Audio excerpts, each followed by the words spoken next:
Saludos, estimados alumnos de la Unidad Educativa Generalísimo Francisco de Miranda. Les habla su profesor José Núñez del área de Ciencias Sociales y estaremos compartiendo en el día de hoy con los alumnos de segundo año de Educación Media en la asignatura de Historia Universal el tema número 7, Comienzos de la Era Cristiana.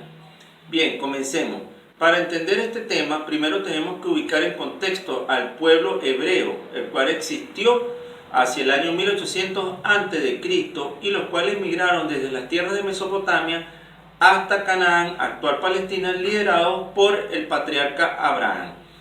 Bien, ellos también tenían como característica que eran de creencia monoteísta, es decir, creían en un Dios único, y así se mantuvieron a pesar de ser sometidos durante largo tiempo por egipcios, asirios, los babilónicos, los persas, los griegos y los romanos, que no por casualidad todos estos pueblos eran politeístas y creían en la adoración de múltiples dioses labrados en piedra, pero aún así los judíos se mantuvieron firmes. Es en ese contexto de Palestina, la cual pertenecía al Imperio de Oriente, que nace Jesús. Volviendo a Palestina, era una provincia del Imperio de Occidente en el momento del mandato del emperador Octavio Augusto. Para los judíos el mesianismo era fundamental, era la creencia en el advenimiento de un sujeto real o imaginario. Para el cristianismo, Jesús es la figura central, es el Mesías, Hijo de Dios, Salvador y Rey descendiente de David, prometido por los profetas del pueblo hebreo. De acuerdo a la tradición cristiana, Jesús nació en Belén en el año 753 de la fundación de Roma y a los 30 años fue bautizado por Juan el Bautista, quien lo proclamó ante el pueblo judío como el Mesías y el Hijo de Dios. En la época que Jesús vivió, el judaísmo sufría en su interior una división y tres corrientes religiosas rivalizaban entre sí. Primero, los saduceos, clase conformada por los sacerdotes y personas privilegiadas que dominaban el Sanedrín, que es el Consejo Supremo de los Judíos, y tenían buenas relaciones con el gobierno de los romanos. Segundo, fariseos o escribas, tenían mayor apego a su religión y esperaban la llegada del Mesías, se oponían al estilo aristocrático de los saduceos. Y en tercer lugar, esenios o piadosos, que profesaban un estilo de vida humilde y de gran sacrificio misionero y meditación. Jesús, el Hijo de Dios, desde la perspectiva cristiana, Jesús vino al mundo con la siguiente misión. Primero, difundir la existencia de un Dios único y misericordioso que envió a su Hijo a la tierra para que los pecados del mundo fueran perdonados. Segundo, el amor, principio definitorio de la conducta humana. Tercero, la esperanza de salvación y de resurrección a la vida eterna.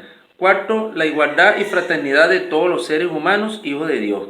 Pero para la mayoría de los judíos, especialmente los saduceos, que eran la clase dominante y gobernante, no aceptaban a Jesús, pues esperaban a un Salvador que los liberara del Imperio Romano y restableciera el esplendor de Israel. La oposición se agudizó más cuando Jesús enfrentó a saduceos y fariseos, quienes veían en sus palabras un peligro a la estabilidad de sus dogmas, y por ello fue acusado ante el Sanedrín y condenado a muerte por haberse proclamado Hijo de Dios. Poco después, sentenciado por Poncio Pilatos, procurador romano, entre los años 26 al 36 después de Cristo. Jesús de Nazaret finalmente fue crucificado en el Monte Calvario, una colina cercana en Jerusalén. Labor de los apóstoles. Poco después de la muerte de Jesús, los apóstoles comenzaron a predicar su doctrina y la fe en la resurrección.